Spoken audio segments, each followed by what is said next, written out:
Good afternoon. I'm Christina Paxson, and it is my great pleasure to welcome you to Brown University for the 88th Stephen A. Ogden Jr. Memorial Lecture in International Affairs. On Friday and Saturday of last weekend, Brown launched its celebration of the university's semi-quincentenary, the 250th anniversary of our founding. This is a celebration that will continue over the next 15 months. It will figure prominently in 2 Brown commencements, and it will reach Brown's extended family across the United States and from Europe to Hong Kong to Peru and other countries as well. The international caliber of our celebration would have delighted Stephen Ogden because it points to Brown's steadily increasing global engagement. Stephen, a member of the Brown class of 1960, was what we would recognize today as an international relations concentrator. He sought to understand the causes of friction between nations and ideologies, as well as the elements of international affairs that unite nations and peoples in the work of peace, prosperity, and human progress. More than half a century has passed since Stephen's student days here. Today's Brown is more broadly engaged with the global community than ever, not only in the excellent work of the Watson Institute for International Studies, but in international collaborations across all of the academic disciplines, in art and architecture, history, literature, global health, mathematics, physics, and engineering. Brown's planetary geologists are involved in the exploration of the solar system with colleagues in Europe, India, Russia, and other nations. The Brown campus is home to more than 1,600 international students, scholars, and their families, representing more than 90 countries. And on average, at any given moment, more than 300 Brown students and faculty are teaching, learning, or conducting research abroad on nearly every continent. Deepening Brown's engagement and service on a global level is an essential element of building on distinction, our plan for the future. Now, sadly, Stephen Ogden didn't live to realize his dream of advancing world peace and understanding among the nations of the world. He died in 1963 from injuries he'd suffered in an auto accident during his junior year at Brown. 2 years later, the Ogden family created this lectureship as a tribute to Stephen's aspirations. Across almost 5 decades, the Ogden Lectures have brought nearly 100 of the world's most prominent international thinkers and agents of progress, including heads of state, prime ministers, diplomats, historians, and journalists, to Providence for presentations such as the one we're about to have this afternoon. On behalf of the university and the Providence community, I thank the Ogden family for establishing this important and productive part of Brown's international reach. And I invite you to join me in recognizing Susan Adler-Kaplan and Dr. Robert Ackerman, who are here today representing Stephen's family and friends, including his sister Peg Ogden.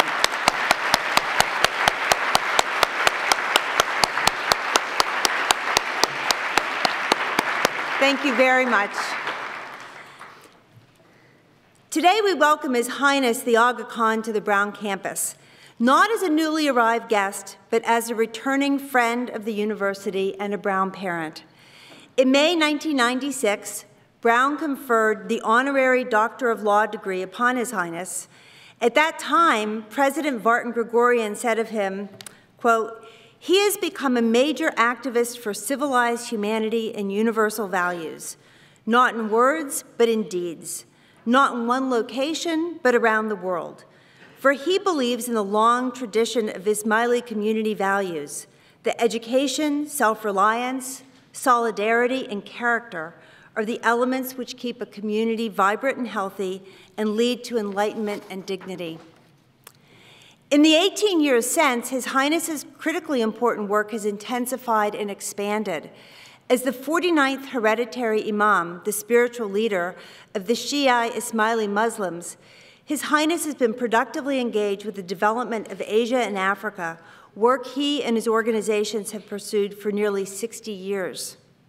He is the founder and chairman of the Aga Khan Development Network, one of the world's largest private development agencies, which has improved living conditions and opportunities for people in 30 countries through work in healthcare, education, architecture, rural development, the built environment, and the promotion of private sector enterprise. As an indicator of the scope of the Aga Khan Development Network, consider that it encompasses more than 400 healthcare facilities and more than 200 schools. Its annual budget for nonprofit development activities is approximately $600 million.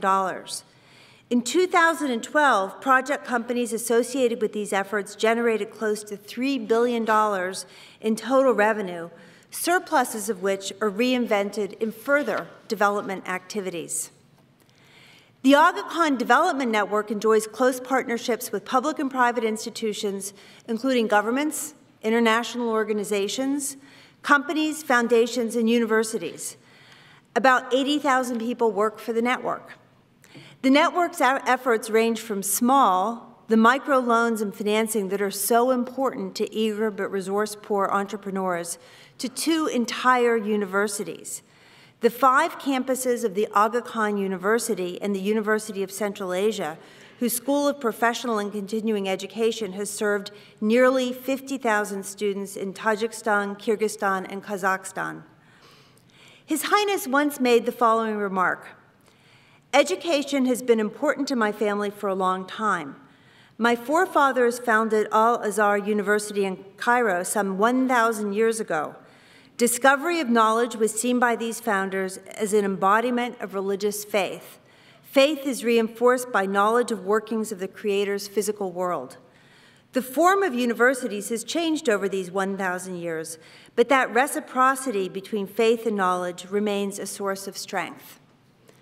Whether for 250 years or 1,000, we at Brown recognize and celebrate the institutions and people throughout the world who champion fundamental values like the discovery of knowledge and the notion that knowledge is a globally shared source of strength. So, ladies and gentlemen, please join me in welcoming His Highness the Aga Khan.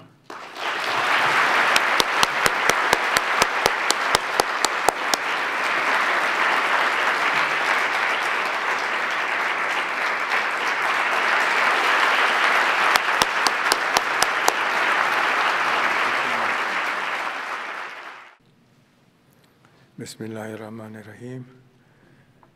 President Paxson, Ogden family representatives, Brown University faculty, students and alumni, distinguished guests, ladies and gentlemen.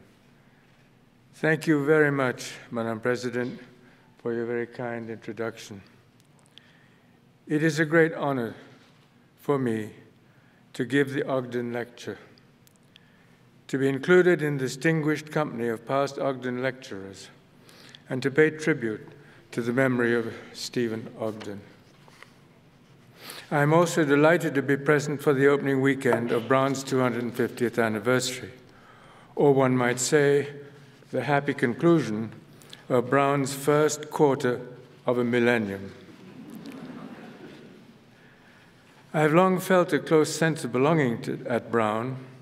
My eldest son, who is looking at me with intensity, was a member of the Brown class of 1995. And I treasure the fact that I received an honorary degree from Brown and was privileged at that time to give the baccalaureate address. My own education has blended Islamic and Western traditions. I was studying at Harvard some 56 years ago when I inherited the Ismaili Imamate. It's not a political role, as has been mentioned. But let me emphasize that Islamic belief sees the spiritual and material worlds as inextricably connected. Faith should deepen our concern for improving the quality of human life in all its dimensions. That is the overarching objective of the Aga Khan Development Network, which President Paxson has described so well. It has been said that giving an effective university lecture requires the boldness to make some strong predictions about the future. I might suggest that President Paxson has put me in a slightly embarrassing position today by inviting me to return to speak on the Brown campus. The challenge with coming back to give a second lecture is that you have to explain what you got wrong the first time. As I look back over some 18 years now to 1996, I think I actually underestimated how many things would change in the years ahead. If you were a student at Brown 18 years ago, you would not have had any Facebook friends. And you wouldn't be following anyone on Twitter. And even more sadly, perhaps, no one would be following you. There was no instant messaging at that time. Indeed, as I recall, people actually used their telephone primarily for talking. In fact, email itself was still quite a new thing in 1996. And those are only the most obvious examples of transformative change in our world. So, what has been the impact of such changes? We often think about technological innovation as a great source of hope for the world. We hear about how the internet can reach out across boundaries, helping us all to stay in touch, and giving us access to information from every imaginable source. But it is worth remembering that the same affirmations have greeted new communication technologies for centuries. From the printing press to the telegraph, to television and radio. Yet in each case, while many hopes were fulfilled, many were also disappointed. In the final analysis, the key to human cooperation and concord is not dependent on advances in the technologies of communication, but rather on how human beings go about using or abusing their technological tools. Among the risks of our new communications world is its potential contribution to what I would call the growing centrifugal forces in our time, the forces of fragmentation. These forces, I believe, can threaten the coherence of democratic societies and the effectiveness of democratic institutions. Yes, the information revolution for individuals and for communities can be a great liberating influence, but it also carries some important risks. More information at our fingertips can mean more knowledge and understanding, but it can also mean more fleeting attention spans, more impulsive judgments, and more dependence on superficial snapshots of events. Communicating more often and more easily can bring people closer together, but it can also tempt us to live more of our lives inside smaller information bubbles, in more intense but often more isolated groupings. We see more people everywhere these days, standing or sitting or walking alone, absorbed in their handheld screens. But I wonder whether, in some larger sense, they're really more in touch. Greater connectivity does not necessarily mean greater connection.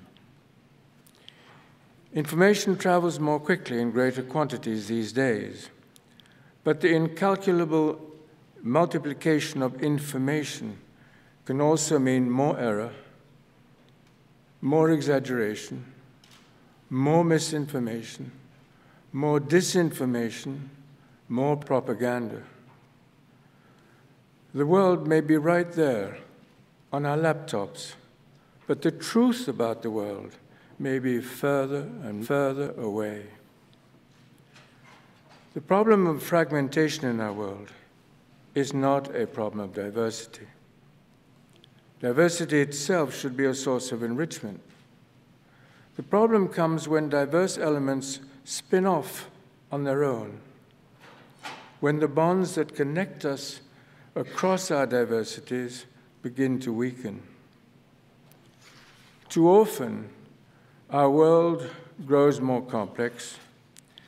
The temptation for some is to shield themselves from complexity. We seek the comfort of our simplicities, our own specialities, and often, as has been said, we risk learning more and more about less and less. And the result is that significant knowledge gaps can develop and persist. That danger is that knowledge gaps so often run the risk of becoming empathy gaps. The struggle to remain empathetically open to the other in a diversifying world is a continuing struggle of central importance for all of us. And the danger of having knowledge gaps grow into empathy gaps. That was the theme of my address in 1996. I discussed then what was becoming an enormous knowledge gap, nearly an ignorance gap, between the worlds of Islam and the non-Muslim world. Since that time, to be sure, there have been moments of encouraging progress on this front, including academic-centered efforts here at Brown with your wonderful digital Islamic humanities program. But in many ways, that knowledge gap has worsened. We've heard predictions for some years now about some inevitable clash of the industrialized West with the Muslim world. These multiplied, of course, in the wake of the 9/11 tragedies and other violent episodes. But most Muslims don't think that way. Only an extreme minority does. For most of us, there is singularly little in our theology that would clash with the other Abrahamic faiths, with Christianity and with Judaism. And there is much more in harmony. What has happened to the Islamic tradition that says our best friends will be from the other Abrahamic faiths, known as the people of the book, all of whose faith builds on monotheistic revelation? Of course, much of what the West has seen about the Muslim world in recent years has been through a media lens of instability and confrontation. What is highly abnormal in the Islamic world thus often gets mistaken for what is normal. But that is all the more reason for us to work from all directions to replace fearful ignorance with empathetic knowledge. Down through many centuries, great Muslim cultures were built on the principles of inclusiveness. Some of the best minds and creative spirits from every corner of the world, independent of ethnic or religious identities, were brought together as great Muslim centers of learning. My own ancestors, the Fatimids, founded one of the world's oldest universities, Al-Azhar in Cairo, over 1,000 years ago. In fields of learning from mathematics to astronomy, from philosophy to medicine, Muslim scholars sharpened the cutting edge of human knowledge. They were the equivalents of thinkers like Plato and Aristotle, Galileo and Newton, yet their names are scarcely known in the West today. How many would recognize the name of Al-Khwarizmi, the Persian mathematician who developed some 1,200 years ago the algorithm which is the foundation of the search engine technology? I wondered what would have happened if Al-Khwarizmi had patented or copyrighted his algorithm. And I tried to analyze what would be the consequences. Well, the first consequence is that copyright lawyers around the world would either be billionaires or bust. Those who had broken the copyright would be billionaires and the others goodbye. Secondly, the programs probably would have been renamed. So if they had been renamed, either they would have Muslim names or they would keep their names. If they had Muslim names, they would be in Arabic or Turkish or Persian or Urdu, and none of you would be able to pronounce those names. If the names were kept, then they would be printed in the developing world, and you know what it's like to print English in the developing world. So Twitter would have become Twit. Google would have become Giggle. In the Muslim world itself, as is true outside of it, much of our history and culture and art has been obscured, and with it, the clear sense of Muslim diversity. Among other incomprehensions is the increasing conflict between Sunni and Shia Muslims.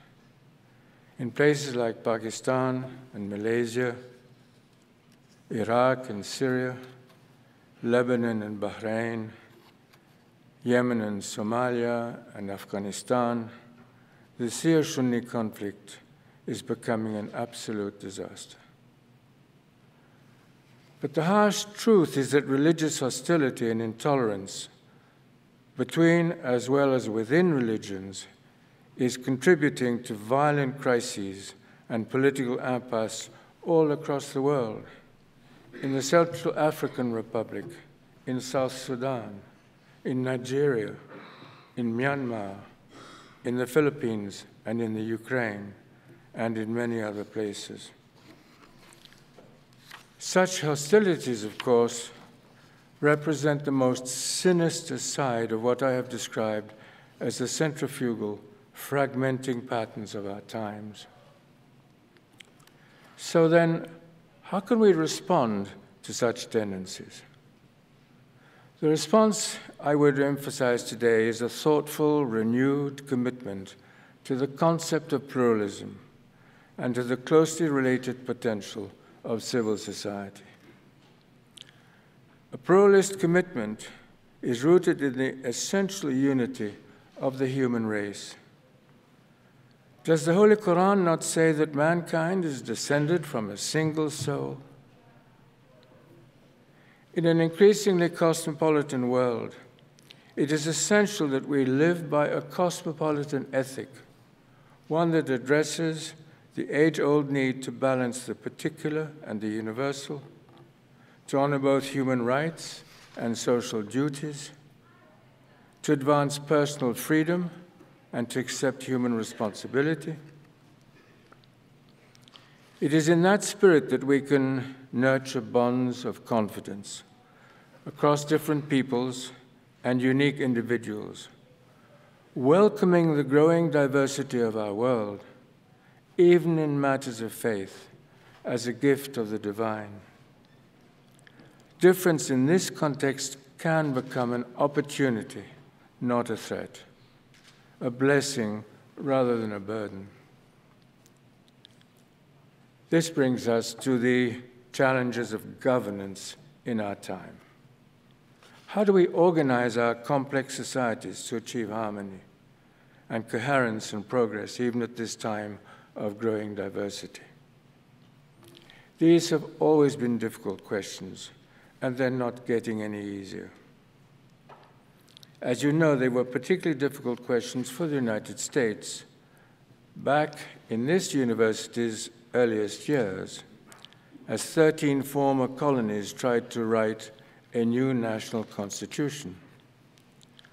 George Washington, who had presided over the Constitutional Convention, came to this campus in 1790, after just 1 year as president, when Brown itself was only a quarter of a century old.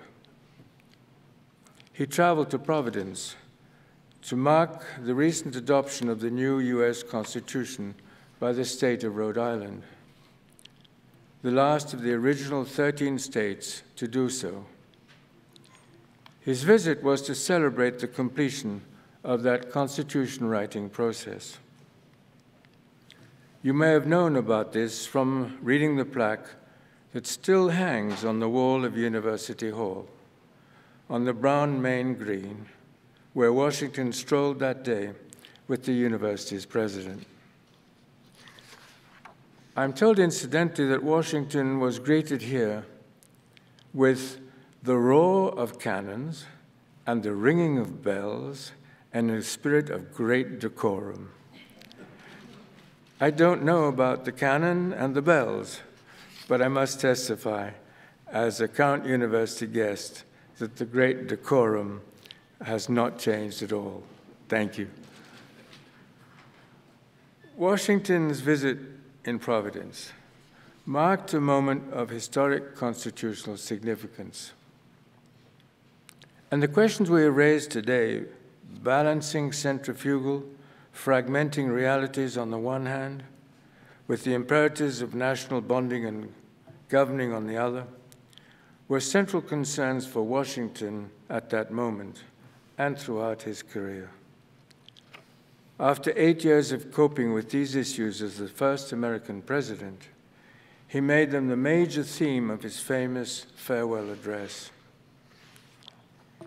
He was worried principally, he said then, about what he called the spirit of faction and its ability to undermine a sense of democratic nationhood.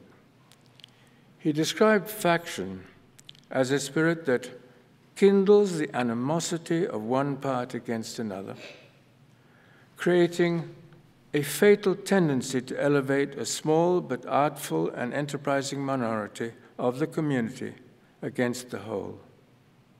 It threatened, he said, a frightful despotism, one that could render alien to each other those who ought to be bound together. Such threats of bonding and thus to balance have long presented a central governance challenge here and elsewhere. And these issues are now being addressed with new intensity all across the world. Amazing as it may seem, fully 37 countries have been writing or rewriting their constitutions in the last 10 years, with another 12 countries recently embarking on this path. This means that nearly 25% of the member countries of the United Nations have been rethinking these central governance concerns. And nearly 49 of these countries have majority Muslim populations. Clearly, many Muslim societies are seeking new ways to organize themselves. And there can be no one-size-fits-all. The outcomes obviously are going to be many and varied. The process will challenge the creativity of the world's best political and legal thinkers. Especially in the developing world, such matters will increasingly be in the hands of younger, more educated men and women, provided the system allows them to come to the forefront. These governance issues are frankly today of global concern. And I believe that the great universities of the world, and Brown University in particular, can also play an especially creative role in responding to them.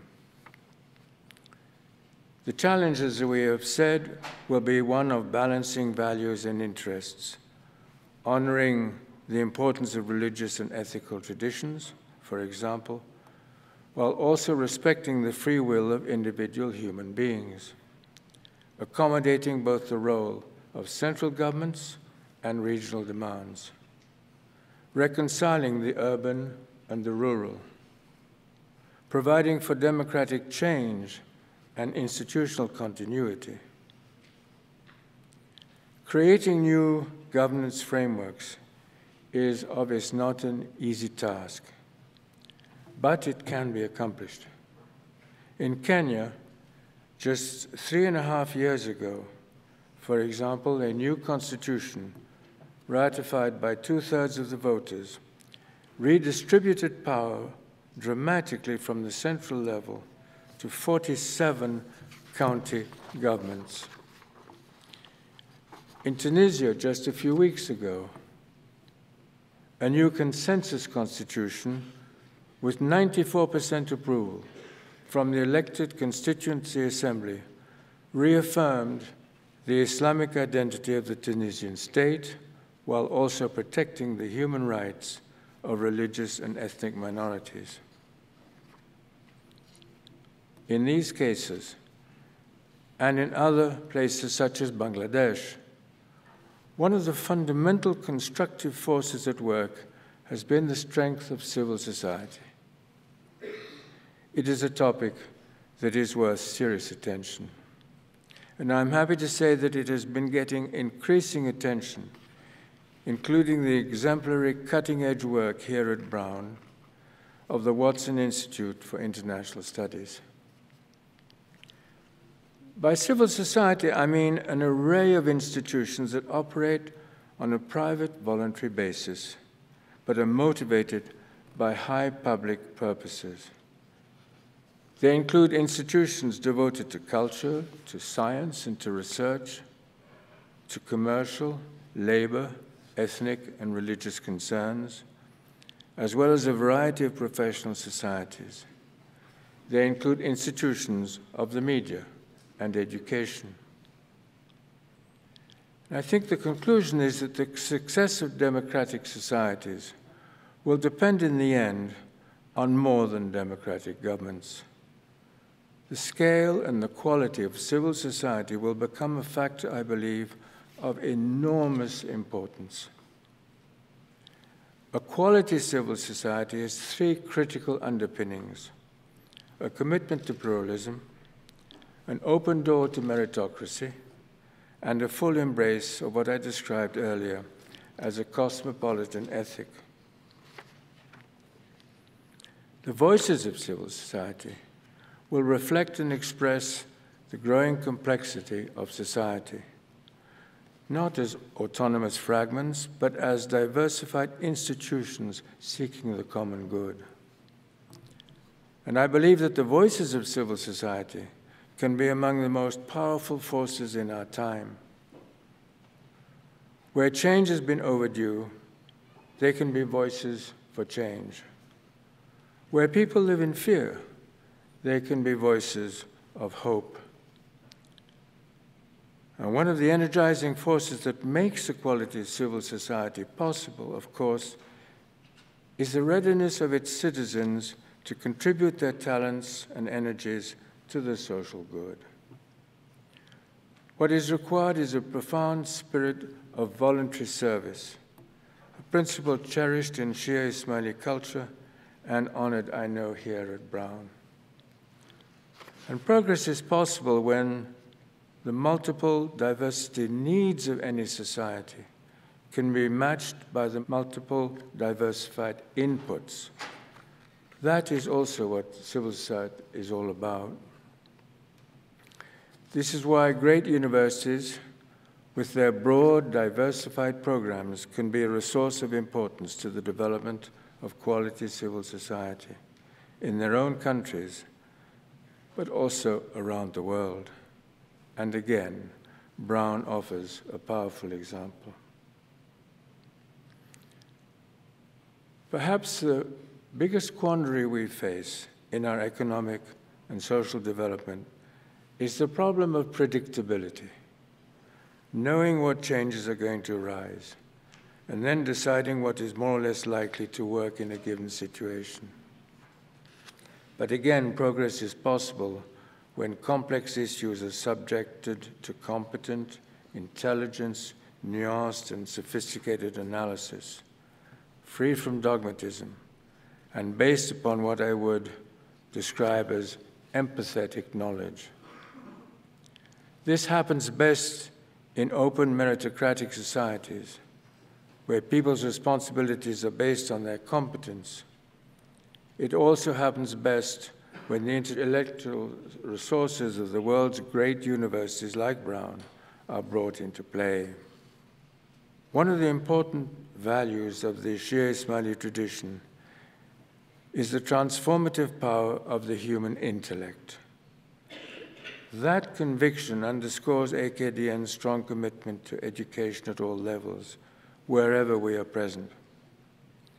These activities include the Aga Khan University, now 30 years old, our newer University of Central Asia, our Aga Khan academies at the primary and secondary levels, and our major commitment to the potential of early childhood development. The Aga Khan University in Karachi and in East Africa is in the process today of creating a new liberal arts faculty, while also establishing 8 new postgraduate schools. I would emphasize both these initiatives. Professional education is sorely needed in the developing world, but equally important is the capacity to integrate knowledge, to nurture critical thinking and ethical sensitivity, and to advance interdisciplinary teaching and research. A quality civil society in any sitting will require well-informed leaders who are sensitive to a wide array of disciplines and outlooks and cultures. It will require people with the ability to continue their learning in response to knowledge. And I know again that these are central concerns for Brown University, articulated so well in its new strategic plan and its call for building on distinction. As we look ahead in sum, we face a world in which centrifugal and fragmenting influences are of growing importance, presenting new governance challenges all across the planet, and especially in fragile societies. In such a world, the voices of pluralistic civil society can help ensure that diversity does not lead to disintegration, and that a broad variety of energies and talents can be enlisted in the quest for human progress. Diversification without disintegration, this is the greatest challenge of our time. Over the past 6 decades, I've been immersed in the problems of developing societies, grappling with ways to assist their populations, despite both natural hazards and human errors. It is my conviction that a strong, high-quality, ethical, and competent civil society is one of the greatest forces we can work with to underwrite such progress. And if this is correct, then the role of great universities has never been more important. I'm convinced that Brown will be among the greatest universities stepping up to this challenge as it finishes its first 250 years and embarks on its next quarter millennium. Thank you.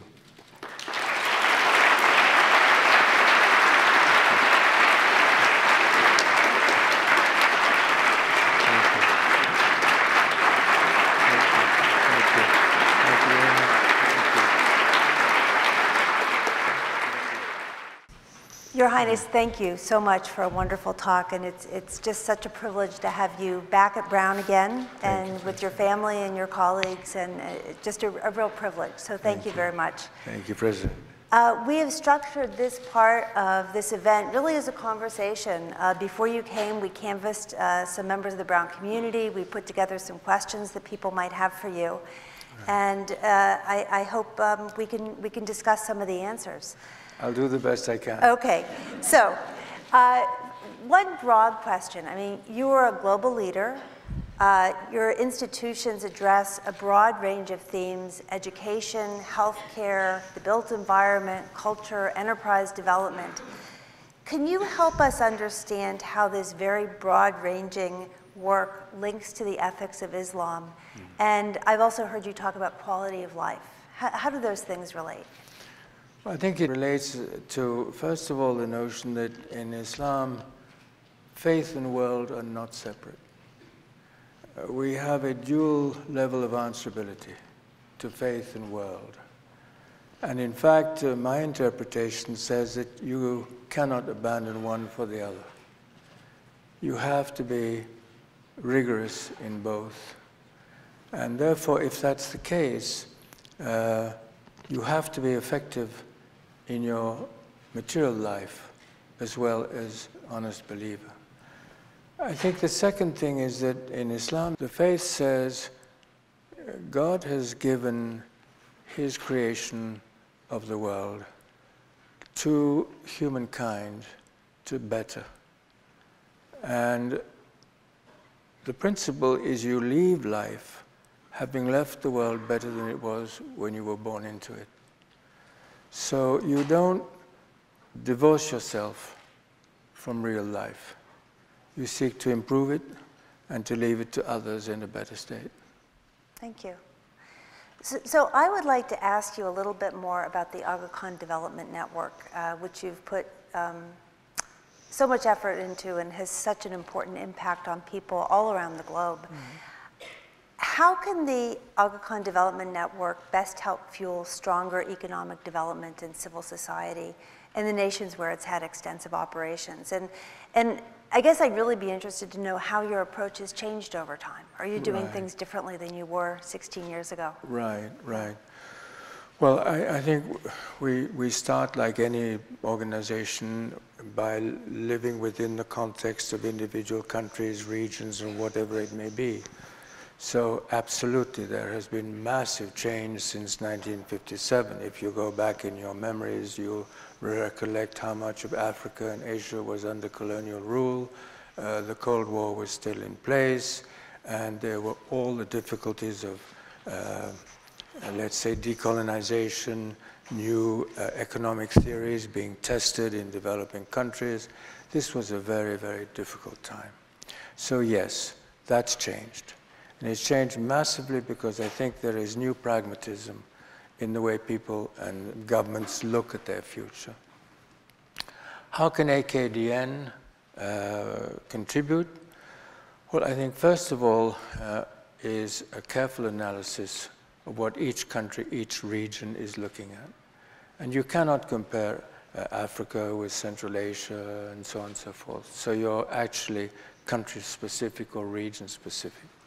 Secondly, we're looking at what I would call gaps or planning errors. And I would give you situations such as in Kenya, when they decided that the whole of the country would have free primary education, but then didn't look at the consequences on secondary and tertiary education. These are the sorts of issues. I think the third one is to look at areas that are characteristically underprivileged. I would give you northern Mali as a typical case. I would give you northwest Pakistan as another typical case. These are all areas of extreme risk, extreme poverty. That's not something we want to live with. Yeah, good. Can you tell us a little bit specifically about the work you've done to improve population health? I think we've observed in the developing world a big change in health threat. And if you speak to most of the governments in the developing world of Asia and Africa today, they are particularly unhappy about the cost of non-communicable disease. It has become a major factor. So we have decided, first of all, to concentrate on trying to respond to that, which means hospital-based tertiary care. The second thing we're trying to do is to use technology to link the rural isolated areas to our urban networks. So for example, in Afghanistan, we're looking at the whole of Central Asia. In East Africa, we're looking at the region of East Africa. And we're trying to build a system which is compatible with the government. It's not in competition, but it's bringing private sector healthcare in addition to public sector. That's the goal. Right. One of our faculty members recently returned from a trip to Eldoret in Kenya, and she saw the Aga Khan Hospital there. Yes. And she was hoping you could say a little bit more about what you'll be doing in building medical infrastructure in the next 10 years. Right. Well, as I said, we're trying to do two things, or actually three things. First of all, we're trying to get tertiary care and education in situations such as Nairobi, Mumbai, Dar es Salaam, Karachi, Kabul, etc. Then we're trying to link provincial hospitals into that system. And then we're trying to link rural units into the system again. So that's the goal that we have. And we want to do it with partners. Right. That's wonderful. So it's really building systems of care. It's building a system. Right. And in fact, it goes further than just one country. We are looking at East Africa as a region. We're looking at Central Asia as a region. It's much quicker to get from northern Afghanistan into Tajikistan for healthcare than if you have to go down to Kabul, for example. Right. So let's turn a little bit to education. And the Aga Khan Development Network has done so much wonderful work in education. You've spoken a lot about the importance of higher education and continuing education. Could you say a little bit about what you're doing in those areas? First of all, I was fortunate to be able to create the first private sector university in Pakistan, which is the Aga Khan University. That university has a mandate to function within Pakistan, but in other areas of the world. So we're now working in Eastern Africa. The second issue we looked at was the high mountain areas of Central Asia, and we discovered that there was no solid institution of higher learning dealing with about 25 million people who live in Central Asia, in the mountain areas. So we decided that we needed a university in that part of the world. So we're trying to create academic hubs, which then will draw people from the primary and secondary and, in fact, early childhood into the whole system. We're trying to introduce international quality. So the IB will become the standard exam for us worldwide. And we're trying to teach people in the national language and in the global language of English, so that all the students who come through the system have an international level of education and have language capability. And this is in the sciences as well as the humanities? In the sciences, in the humanities, the whole spectrum. Right, that's wonderful, really good. So this is a question that I think affects many development organizations, which is you do wonderful things. How do you know that you're making a difference? How do you measure the impact of what you do? Right. Well, we are not fascinated by mathematics and statistics. So we've spent a lot of time trying to understand how people in various environments judge their quality of life.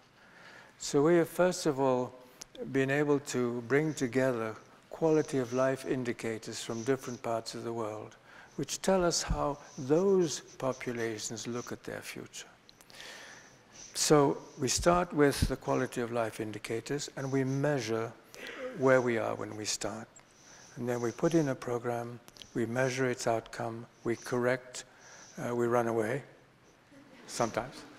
And that's not always our fault, huh? I have to tell you. But we actually stay as long as we can in the most difficult environments. So, for example, we're in Syria, we're in Afghanistan, we're in a lot of countries because we are permanently there. So the goal is to create a system which is responsive to people's own views, not what you think their views are. Right. That's very interesting. So you mentioned Syria and not leaving. More generally, you know, you work in so many different countries of the world. How have events such as terrorism, political instability, how do they affect your operations? Do you foresee moving out of regions or staying in regions? How do you deal with that? In most cases, we're dealing with populations of those countries. So as far as we can tell, most Syrians do not wish to leave Syria. Right. That's not the same thing as an ethnic minority in the case of Uganda, for example, where Idi Amin decided that all the Asians, no matter where they came from, what was their nationality, what was their faith, they all had to leave. So it's a case-by-case situation. Right, right. So I want to turn a little bit to higher education in the United States at places like Brown. You were very gracious in your remarks talking about Brown University. One thing you know is that many people in the US have a very limited understanding of the culture of Islam.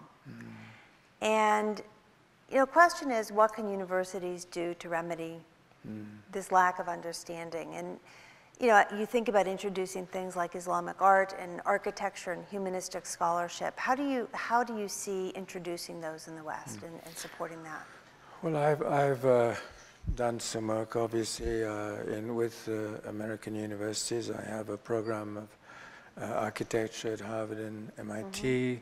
We have a program here at Brown. So we're working with individual US universities and Canadian universities. We're also opening an Aga Khan museum in Toronto, I hope by the end of the year, which will be the first museum entirely dedicated to the arts of Islam. Oh, that's wonderful. So that's going to be important. And we're looking about bridging universities with our own universities across frontiers, with faculty and students, etc. And the basic goal is to make the civilizations of Islam part of global knowledge. That's really the most important thing. Right. Well, I'm glad we can participate in that, and that we have. It's been a good partnership.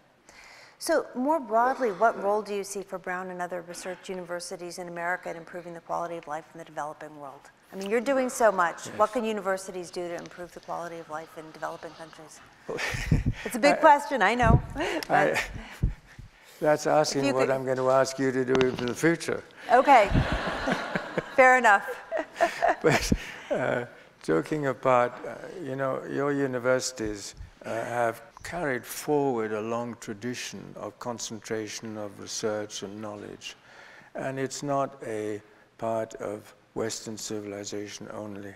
It's been part of Islamic civilization for centuries and centuries also.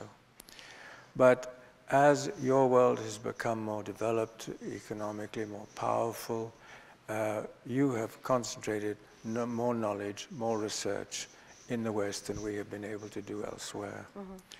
And just as you pinched Plato from Arabic,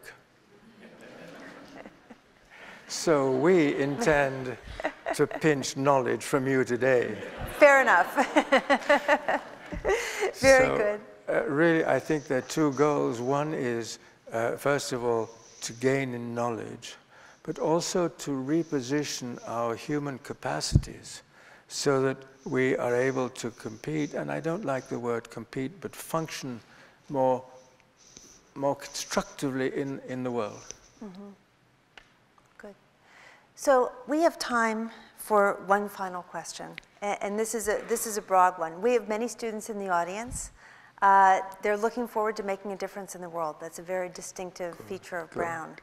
So you get to give them advice. And what advice, seriously, would you give them about shaping their futures and their children's futures? Difficult question. Yeah. Well, I think I would start by saying something very basic. First of all, what language do you speak? Do you speak one or do you speak several languages? If you speak several languages, your horizons are wider. You can function in a wider number of countries around the world. I think the second thing I would say is I would ask them to think about where they want to be when they're 35. What are the goals for their midterm? I think that's the second thing I would ask. The third thing I would ask is, do you want to be a global citizen or do you want to be a continental citizen? If you want to be a global citizen, then prepare yourself for that. It's a different set of goals. So I think the whole issue is a rational issue that well-educated children, young people, can address in a very, very rational way. And I think the final thing I would say is everybody makes mistakes. Never regret them, but correct them. But there's no such thing as a perfect world or a perfect life. Very good advice. Thank you very much. Thank you.